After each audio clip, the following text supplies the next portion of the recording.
Você tem medo da morte? Já carregou a culpa por algo que ocorreu no passado? E aquela dor indizível no corpo ou na consciência? Essas coisas estão presentes em nossas vidas. Pessoas morrem à nossa volta diariamente, amadas ou desconhecidas. Trazemos a culpa por algo que fizemos ou até que não fizemos no passado. E a dor? Bem, a dor está aí para a maioria de nós. Sofremos porque não sabemos o que fazer com o nosso sofrimento, com a dor, a culpa e a morte. E talvez aí esteja o erro, saber o que fazer. Lembro do dia em que alguém me disse assim: Sam, a vida não tem sentido, porque se tivesse sentido não haveria morte. Traz um certo consolo, não é? Negar essa realidade que nos parece trágica. E como psicólogo, como logoterapeuta, eu percebo dia após dia que precisamos aprender a lidar com essa tríade trágica. A psicóloga austríaca Elisabeth Lucas, ela cita algumas metas que todos os seres humanos alcançam em suas vidas. Ou melhor, todos os seres humanos sonhamos em alcançar algumas dessas metas. Família e filhos, uma profissão, bem-estar pessoal, vivências, uma causa maior que nós. São apenas alguns desses exemplos. Mas todas essas metas necessariamente passam por caminhos de dor, culpa e morte. E aí, temos 3 opções. Negamos esse sofrimento, essa dor, culpa e morte, e lutamos contra qualquer um deles que aparecer à nossa frente, ou, perante eles, paramos, sem saber o que fazer, ou uma terceira opção. Apesar deles e com eles, continuamos o nosso caminho de evolução. Pensemos na viúva. Uma mulher perde o seu esposo enquanto ambos faziam a faculdade. 3 opções. A primeira, ela nega essa morte, luta contra os sentimentos que está tendo dentro de si, brada aos céus, rompe a sua relação com o divino. Segunda opção, ela, perante a morte, não se move, prefere ficar à sombra desse sofrimento, pode até entrar em depressão, ou a terceira opção, assume isso como uma oportunidade de se tornar a melhor versão de si mesma e ser um exemplo profissional em nome desse marido já falecido.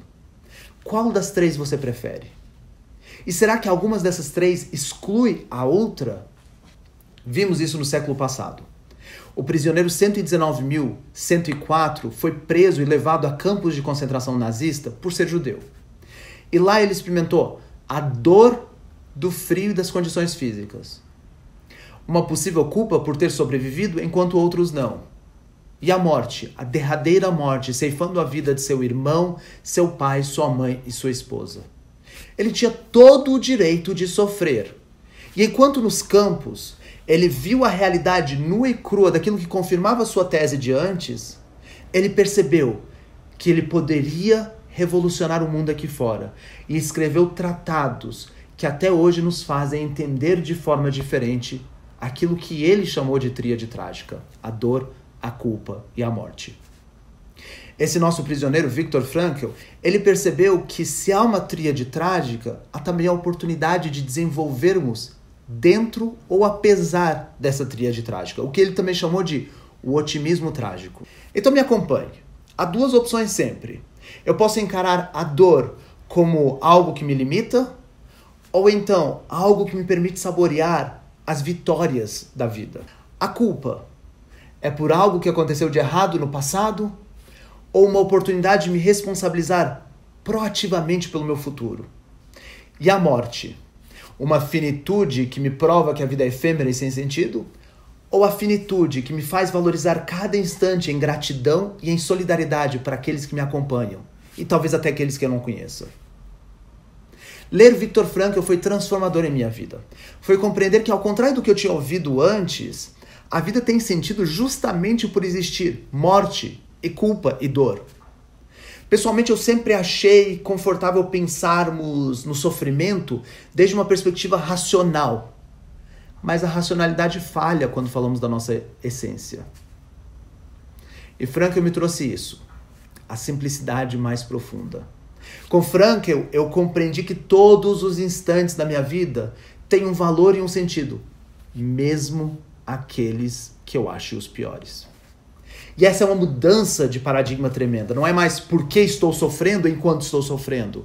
Não é esse peso, mas é após ter sofrido, após ter abraçado o sofrimento, pensar, para que eu sofri? O que eu aprendi com isso? Não é se cobrar enquanto nega o sofrimento. Não é se cobrar enquanto está perante o sofrimento. É ter sabedoria depois de abraçar a dor, a culpa e a morte. E nestes cerca de 20 anos, como psicólogo e estudioso de Frankl, eu vejo que a transformação acontece nas pessoas quando suas metas permitem encontrar um caminho de sentido, apesar desse sofrimento. O poeta persa Sadi diria que a vida é como uma mina de ouro. Se você já viu uma mina, você sabe que geralmente elas se encontram dentro de grutas. E as grutas são lugares escuros e muitas vezes assustadores. Um pouco como o nosso interior. As grutas, elas nascem de movimentações de águas, de forças tectônicas, de micro-organismos em ataque, da pressão. O vale precisa sofrer para se tornar uma gruta. Nossas grutas interiores nascem também do sofrimento. Mas tal como as grutas reais, elas podem conter minas que reluzem no escuro. O desafio é explorar nossas limitações e o mundo que nos condiciona para poder transformá-lo. Transformar a gruta escura em mina brilhante. Como no caso de um paciente que atendi há alguns anos e que na última sessão ele me diz que irá parar de sofrer as pressões administrativas da escola onde trabalha e se compara à figura mitológica de Prometeu que leva a chama do conhecimento, o brilho da chama do conhecimento para os seus alunos. Ou uma outra paciente que veio à terapia por causa de sua ansiedade e de seu estresse e que hoje enfrenta os problemas diários com a cabeça erguida. Isso porque durante as sessões ela descobriu o seu amor e encantamento pela gastronomia. E o que ela fez? Ela começou a planejar e executar seus planos de como se aprimorar nessa arte e nessa ciência. E sempre que falava do assunto, seus olhos brilhavam. É isso, o brilho dentro da gruta. A vida tem sentido dentro do sofrimento. E agora percebemos que nossa gruta escura e interior tem um sentido. Ela contém uma mina de ouro, aquela mina de ouro prometida pelo poeta. E aí está a mágica. Transformar as trevas interiores é um espaço para explorar e aprender. Um espaço que permita compreender e trazer essas pedras para o mundo aqui fora. E o brilho deixa de ser apenas interior. É algo que pode iluminar o mundo à nossa volta.